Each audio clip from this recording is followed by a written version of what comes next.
वहीं पे गौरी गणेश के पास ओम मानो ज्योतिर्गतमा। नमस्कार। ओवरब्रिज के नीचे भगवान शंकर जी के पिंड की स्थापना का कार्यक्रम हो रहा था, जिसके लिए अभिषेक कराया जा रहा था। उसी समय का कुछ वीडियो आपके सामने प्रस्तुत है। पूर्ण मूर्ति की स्थापना में 1-2 घंटे लगने वाले थे, लेकिन वो मैं उतना देर रुक नहीं सकती थी। जब हम मंदिर में जाते हैं या बाहर से ही मूर्ति के भी दर्शन कर लेते हैं तो हमारे मन में जो भी नकारात्मक भाव उत्पन्न होते हैं वो दूर हो जाते हैं। मन में अजीब सी प्रसन्नता का अनुभव होता है और सारा तनाव दूर हो जाता है। जितने भी भगवान होते हैं वे कुछ न कुछ प्रतीक होते हैं, कुछ न कुछ हमें ज़िंदगी के सबक देते हैं। भगवान शिव की बात करूँगी, वे ध्यान और ज्ञान के प्रतीक है।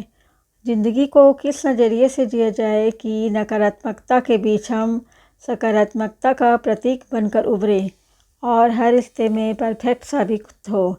इसके लिए कुछ सबक हमें महादेव जी सिखाते हैं। पहला सबक है बुराई को खत्म करना। ब्रह्म उत्पत्ति के लिए और विष्णु रचना के लिए, शिव को विनाश के लिए जाना जाता है। शिव का यह रूप आपको डराने वाला लग सकता है, लेकिन किसी बुराई का खत्म होना बेहद ज़रूरी होता है, इसीलिए जाने जाते हैं शिव। दूसरा, शांत रहकर खुद पर नियंत्रण रखना। शिव से बड़ा योगी नहीं हुआ। किसी परिस्थिति से खुद को दूर रखते हुए उस पर पकड़ रखना आसान नहीं होता है। महादेव एक बार ध्यान में बैठ जाए तो दुनिया इधर से उधर हो जाए, लेकिन उनका ध्यान कोई भंग नहीं कर सकता। शिव का यह ध्यान हमें जीवन की चीज़ों पर नियंत्रण रखना सिखाता है। तीसरा सबक है नकारात्मक चीज़ों को भी सकारात्मक होकर लेना। समुद्र मंथन से जब विष बाहर आया तो सभी ने कदम पीछे खींच लिए, क्योंकि वे विष को पीना नहीं चाहते थे। ऐसे में महादेव ने स्वयं विष, जिसको हलाल नाम दिया गया है, पिया और उन्हें नीलकंठ नाम दिया गया। इस घटना से बहुत बड़ा सबक मिलता है कि हम भी जीवन में आने वाली निगेटिव चीज़ों को अपने अंदर रख ले, लेकिन उसका असर न खुद पर हावी होने दे और न ही दूसरों पर। अगला सीखने वाला बात है जीवन साथी के प्रति सम्मान। शिव का यह रूप जग जाहिर है। हिंदू मान्यताओं के हिसाब से परफेक्ट पार्टनर महादेव को ही माना जाता है। अगर पार्वती ने उन्हें मनाने के लिए सालों की तपस्या की तो दूसरी ओर शिव ने उन्हें अर्धांगिनी बनाया। तभी तो 33 करोड़ देवी देवताओं में शिव को ही अर्धनारीश्वर कहा जाता है। उनका अगला सबक है हर समय समान भाव रखना।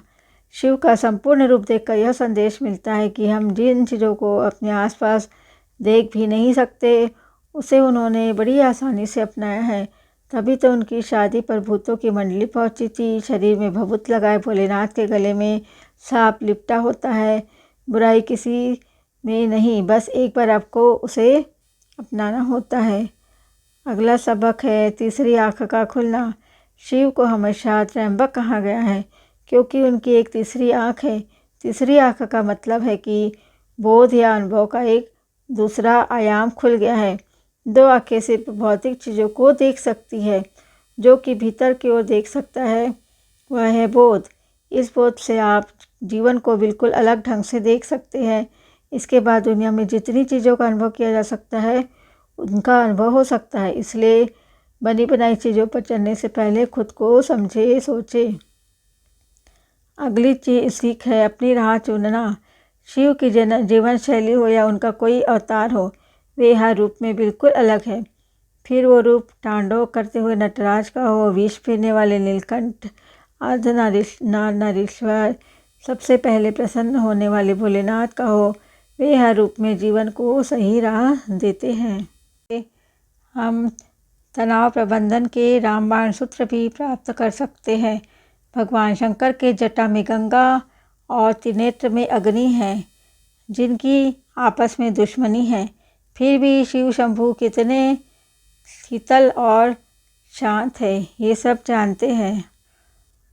शास्त्रों के अनुसार चंद्रमा में अमृत है, जिसे महादेव ने अपने सिर पर सजाया तो वही नीलकंठ कहलाए जाने वाले प्रभु ने अपने गले में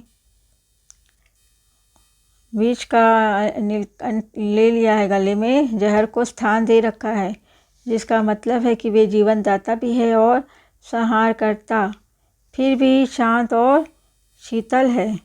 भगवान शंकर एक तरफ जहाँ शरीर पर भभूत लगाते हैं तो दूसरी ओर भूत का संग रखते हैं।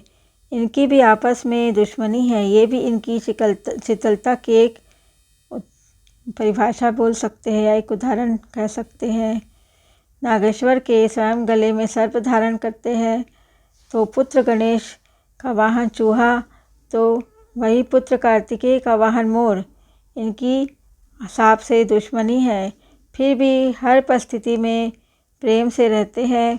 और बैल, नंदी बैल और माँ भवानी का वाहन सिंह, इन दोनों में भी आपस में दुश्मनी है। दोनों की तनाव मुक्त, एक तरफ तांडव और दूसरी तरफ गहन समाधि, यानी कि विरोधाभास, हर पल गंभीर तनाव का प्रश्न ही नहीं। देवातिदेव होकर भी स्वर्ग में नहीं, हिमालय में रहते हैं, तपालीन रहते हैं, किसी मोह से बंधन नहीं। बंधनों से ही तनाव पैदा होता है। भगवान विष्णु इन्हें प्रणाम करते हैं और ये भगवान विष्णु को प्रणाम करते हैं। भोलेनाथ के आसपास सारे तनाव पैदा करने वाले रहते हैं, फिर भी वे हर तरह के तनाव से मुक्त रहते हैं। अब इससे बड़ा तनाव प्रबंधन का सूत्र और क्या होगा। इतने विरुद्ध स्वभाव के वाहन और गणों के बाद भी सबको साथ लेकर चिंता से मुक्त रहते हैं, तनाव रहित रहते हैं। मगर इनके विपरीत हम मनुष्य लोग स्वभाव वाले सास, ससुर, बहू, दामाद, बाप, बेटे, माँ, बेटी, भाई बहन, ननद, भाभी आदि की नोक झोंक में तनावग्रस्त हो जाते हैं।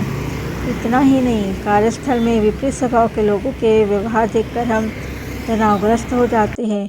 तो वही भगवान शंकर बड़े बड़े राक्षसों से लड़ते हैं, फिर समाधि में ध्यान मग्न हो जाते हैं। हम छोटी छोटी समस्या में उलझे रहते हैं, जिस कारण नींद तक नहीं आती। इसलिए कहा जाता है कि सावन मास में भगवान शंकर जी की पूजा करनी चाहिए या शिव जी के गुणों को भी जीवन में धारण करने का संकल्प लेना चाहिए, जिससे जीवन में कभी भी तनाव का सामना ही ना करना पड़े। सभी को बहुत बहुत धन्यवाद।